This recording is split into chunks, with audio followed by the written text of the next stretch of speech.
Assalamualaikum warahmatullahi wabarakatuh. Perkenalkan, nama saya Amanda Sri Sulastri dari Prodi Ilmu Al-Quran dan Tafsir semester 2 Universitas Sains Al-Quran. Dalam video ini saya akan menjelaskan dua materi dalam mata kuliah Ulumul Hadis, yaitu Tahammulul Ada dan Jarh wa Ta'dil. Selain itu, saya akan menjelaskan tentang urgensi Ulumul Hadis dalam jurusan Ilmu Al-Quran dan Tafsir serta lesson learned dalam mengikuti mata kuliah Ulumul Hadis. Pembahasan pertama yaitu tahammul wal ada. Tahammul secara bahasa berarti memikul atau membebankan. Sedangkan secara istilah artinya adalah menerima dan mendengar periwayatan hadis dari guru dengan metode tertentu. Sedangkan al-ada secara bahasa berarti menyampaikan atau melaksanakan. Istilah ini merujuk pada proses menyampaikan atau meriwayatkan hadis dari guru kepada murid setelah sebelumnya menerima hadis tersebut. Selanjutnya adalah metode-metode periwayatan hadis. Metode periwayatan hadis yang pertama yaitu adalah sima, yang artinya adalah guru membacakan hadis dan murid mendengarkan. Yang kedua adalah al-qiraah, yaitu murid membacakan hadis di hadapan guru. Selanjutnya adalah al-ijazah, yaitu guru memberikan izin kepada muridnya untuk meriwayatkan hadis. Yang keempat adalah al-munawalah, yaitu guru memberikan catatan atau kitab kepada murid untuk diriwayatkan. Yang kelima adalah al-kitabah, yaitu guru menulis atau menyuruh orang menulis hadis lalu dikirim kepada muridnya. Yang keenam yaitu al-i'lam, yang artinya adalah guru menginformasikan bahwa hadis itu diterima dari gurunya tanpa izin meriwayatkannya. Yang ketujuh adalah al-wasiyah, yaitu wasiat guru agar murid meriwayatkan hadis dari kitab atau tulisannya setelah wafat. Yang kedelapan yaitu al-wijadah, yaitu murid menemukan tulisan hadis dari seseorang muhaddis lalu meriwayatkannya.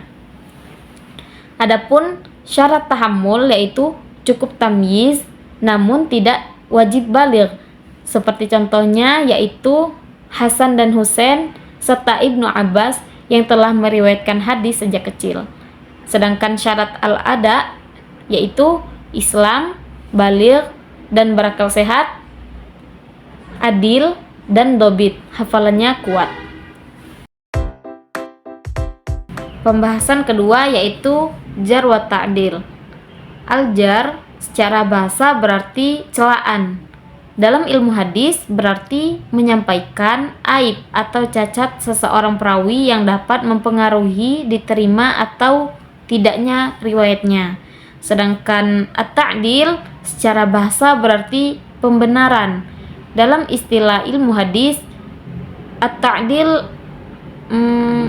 berarti menetapkan bahwa seorang perawi adalah orang yang adil, siqah, dan layak meriwayatkan hadis.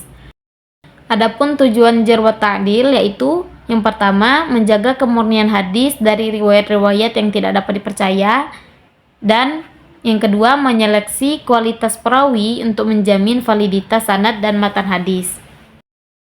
Perawi hadis dinilai dari dua aspek utama, yaitu al-adalah, yaitu kualitas moral dan agama seperti jujur, amanah. Yang kedua adalah kedobitan perawi tersebut, yaitu seperti ketelitian dalam hafalan dan pencatatan hadisnya.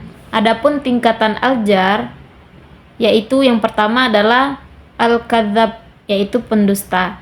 Yang kedua adalah perawi yang dituduh berdusta. Yang ketiga adalah perawi yang fasid atau perawi yang pelaku dosa besar. Yang keempat adalah perawi yang buruk hafalannya. Yang kelima adalah perawi yang hafalannya bercampur. Dan yang keenam adalah perawi yang tidak dikenal. Selanjutnya adalah tingkatan-tingkatan ta'dil. Tingkatan pertama yaitu tingkatan yang paling tertinggi. Tingkatan tertinggi tersebut diantaranya yaitu yang pertama siqah mutqin, yang artinya adalah perawi yang sangat terpercaya dan mutqin. Yang kedua adalah siqoh, yaitu yang artinya adalah perawi yang sangat adil. Yang ketiga adalah sabat hujjah, yaitu perawi yang teguh dan menjadi bukti atau menjadi hujjah. Yang selanjutnya yaitu sabat, yaitu perawi yang sangat teguh. Yang terakhir yaitu sabat siqoh, yaitu perawi yang sangat teguh dan adil. Selanjutnya yaitu tingkatan menengah. Tingkatan menengah diantaranya yaitu siqoh, perawi yang terpercaya. Selanjutnya soduk, yang artinya perawi yang jujur tapi belum sampai pada tingkatan siqoh. Selanjutnya la ba'sa bihi, tidak ada masalah dengannya. Lalu laisa bihi ba'sun, tidak ada celah padanya. Yang terakhir yaitu tingkatan bawah. Tingkatan bawah diantaranya yaitu mahalluhu as-sidqu, tempatnya adalah kejujuran. Selanjutnya jaid al-hadis, atau hadisnya baik. Selanjutnya soli al-hadis, artinya hadis yang baik. Selanjutnya syekhun hasan al-hadis, guru yang hadisnya baik. Selanjutnya soduk al-hadis, jujur insyaallah. Yang terakhir adalah suwailihun, hadis yang baik. Adapun kitab-kitab yang membahas tentang jar wa ta'dil diantaranya yaitu Al-Jar wa Ta'dil karya Abdurrahman bin Abi Hatim Ar-Razi yang menjelaskan tentang perawi yang siqah dan dhaif. Selanjutnya kitab Mizan Al-I'tidal karya Imam Syamsuddin bin Muhammad Az-Zahabi yang menjelaskan tentang perawi yang dhaif. Yang terakhir yaitu kitab As-Siqah karya Muhammad bin Ahmad bin Hibban Al-Busti yang menjelaskan tentang perawi yang siqah. Selanjutnya yaitu pembahasan tentang urgensi mata kuliah ulumul hadis terhadap bidang ilmu Al-Quran dan tafsir. Yang pertama yaitu menjadi penjelas atau bayan terhadap ayat-ayat Al-Quran yang bersifat global dan umum. Maka pemahaman hadis menjadi sangat penting dalam menafsirkan Al-Quran secara utuh dan benar. Selanjutnya yaitu sebagai landasan hukum Islam. Sebagian hukum dalam Islam tidak dirincikan dalam Al-Quran, dan hadis menjadi sumber hukum kedua setelah Al-Quran. Selanjutnya yaitu untuk menghindari penafsiran yang menyimpang. Karena tanpa rujukan hadis, mufassir dapat menafsirkan ayat menurut logika dan bahasa saja. Hal ini dapat menimbulkan penyimpangan. Dari problem ini, hadis menjadi penjaga agar penafsiran tetap dalam jalur yang benar. Baiklah, yang terakhir yaitu lesson learned yang bisa saya ambil dari mata kuliah ulumul hadis, yaitu yang pertama, melalui mata kuliah ini saya mampu membedakan hadis sahih, hasan, dhaif, dan maudhu, serta alasan-alasan dari klarifikasi tersebut.